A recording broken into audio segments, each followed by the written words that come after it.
Here's how to use Voicemeeter Banana for Roblox. So first of all, launch your Voicemeeter Banana and click this first track, and here select your microphone.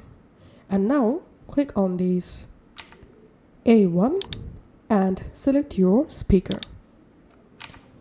Now right click on your sound speaker, open sound settings. In here under output, you have to select Voicemeeter input. After that, go to your Roblox and play any game. From the game page, click on the Roblox icon. In here, select settings.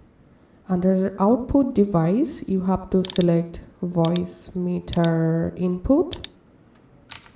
And now just go ahead and resume playing the game. And this is how we can actually use Voicemeeter in our Roblox.